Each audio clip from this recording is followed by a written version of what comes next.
Assalamualaikum warahmatullahi wabarakatuh. Nama saya Azirah Prasilia dengan NIM 1986-206011 dari kelas 3A Universitas Pahlawan Tuanku Tambusai. Pada kesempatan kali ini, saya akan menyajikan video pembelajaran sesuai dengan RPP yang sudah saya buat sebelumnya pada mata kuliah Pendidikan IPA, yaitu pada kelas 4 SD, tema 3, Peduli Makhluk Hidup, dan subtema 3, Ayo Cintai Lingkungan, pada pembelajaran 1. Sebelum masuk ke materi, alangkah baiknya kita membaca basmalah dulu ya. Bismillahirrahmanirrahim. Baiklah anak-anak ibu semuanya, kita mulai ya pembelajaran kita pada hari ini. Harap disimak dengan baik ya.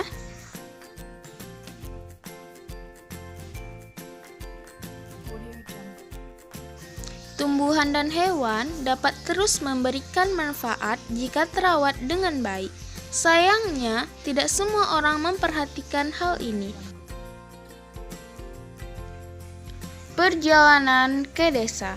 Saat liburan, Dayu, Udin, Siti, Lani, Beni, dan Edo bersepeda menyusuri jalan di sekitar sekolah.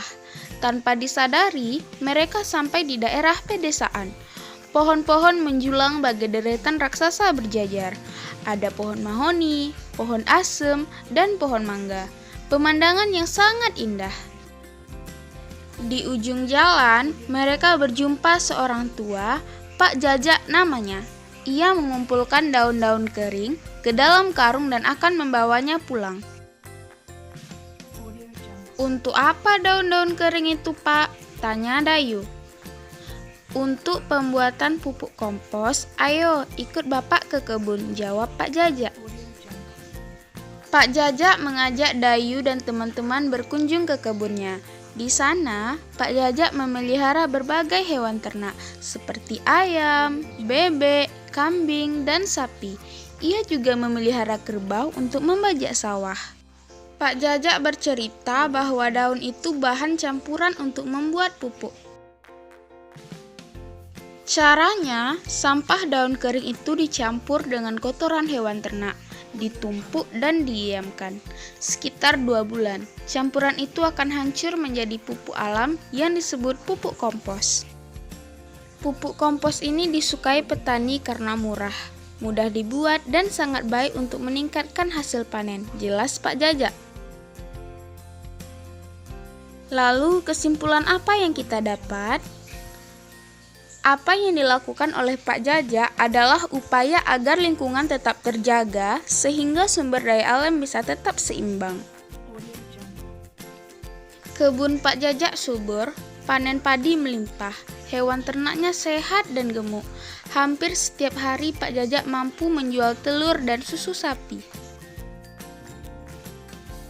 Sebagian hasil susu diolah menjadi yogurt yang enak dan lebih mahal harganya.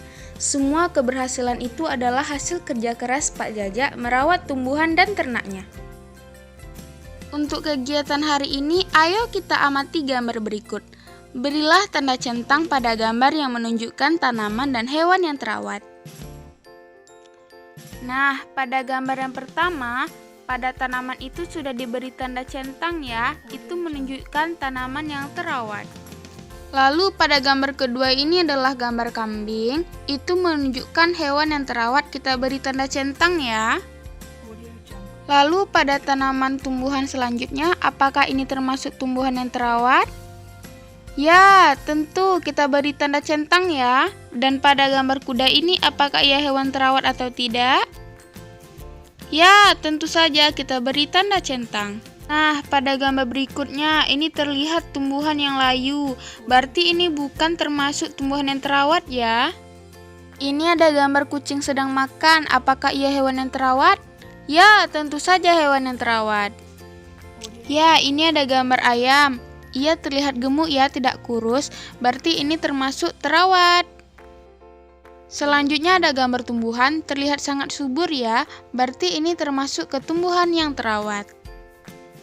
Dari gambar-gambar yang ada, menurutmu bagaimanakah ciri-ciri tumbuhan dan hewan yang terawat dan tidak terawat? Nah, Inilah ciri tumbuhan dan hewan yang terawat dan tidak terawat. Ciri-ciri tumbuhan yang terawat umumnya daun berwarna hijau, bebas dari hama atau gulma, daunnya tidak berlubang akibat dimakan hama. Ciri-ciri hewan yang terawat, bulunya bersih, tubuhnya tegap, bergerak lincah, dan jarang sakit. Sedangkan ciri-ciri tumbuhan yang tidak terawat, batang atau daunnya layu dan berwarna kekuningan atau coklat, dipenuhi oleh banyak hama dan tidak subur pertumbuhannya. Sedangkan ciri-ciri hewan yang tak terawat, malas bergerak, baunya tidak sedap, banyak kutu di tubuhnya dan bulunya kotor. Bagaimana sikapmu jika menemukan tumbuhan dan hewan yang tidak terawat? Perlulah kita ketahui bahwa perilaku peduli lingkungan tersebut merupakan wujud rasa syukur atas nikmat Tuhan Yang Maha Esa, sekaligus wujud sikap sebagai manusia yang beradab dan teladan bagi lingkungannya. Nah, Ibu ingin mengajukan pertanyaan nih, apa yang menyebabkan tumbuhan dan hewan menjadi terawat dan tidak terawat? Ceritakan pula akibat kondisi tersebut terhadap manusia. Ibu akan menjelaskannya ya. Hewan dan tumbuhan menjadi tidak terawat disebabkan oleh manusia yang tidak peduli terhadap lingkungan sekitarnya. Mereka sibuk dengan aktivitasnya masing-masing, sehingga lupa kewajibannya terhadap lingkungan. Akibat hewan dan tumbuhan yang tidak terawat dapat mengakibatkan kematian tumbuhan atau hewan tersebut. Perlulah kita ketahui bahwa sebagai warga negara, kita berkewajiban ikut menjaga dan melestarikan lingkungan alam agar terjaga kelestariannya. Caranya dengan membiasakan diri bersikap peduli lingkungan, kemudian mengajak teman dan anggota keluarga melakukan hal yang sama.